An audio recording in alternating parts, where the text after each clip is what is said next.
multiply and then simplify the products.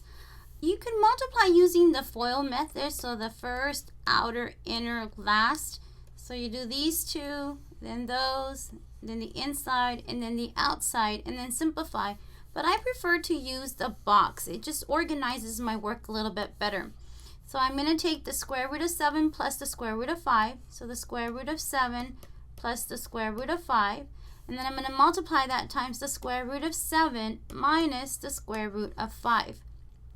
So I take the square root of 7 and multiply it times the square root of 7, and that gives me the square root of 49. So if the indexes are the same, we can multiply the radicands. But I know that the square root of 49 is equal to 7. Then I'm going to take the square root of 2, multiply it times the negative square root of 5, and that's going to give me a negative square root of 7 times 5, which is equal to 35.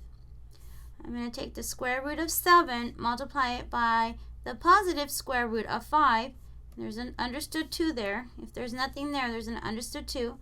We get the square root of 35. And then the last one, negative times a positive, is going to give me a negative. And then I'm going to multiply 5 times 5, which gives you 25, which simplifies to a negative 5. So the square root of 25 is equal to 5. Now these are opposites, so these are going to cancel out.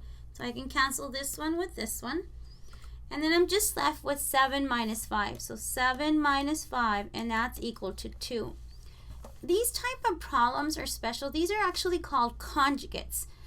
If we have the same number here and here as we do here, but one's positive and one's negative, then the middle terms are going to eliminate. So if you have a plus b times a minus b, then you get a squared minus b squared.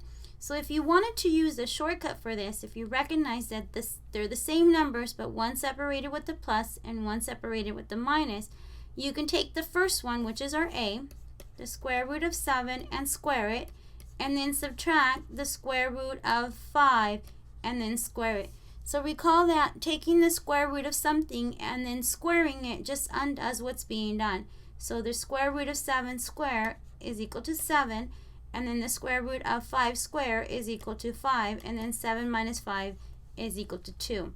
So there's two different methods for solving it. One where you can use the box, and two where you can use the formula to solve.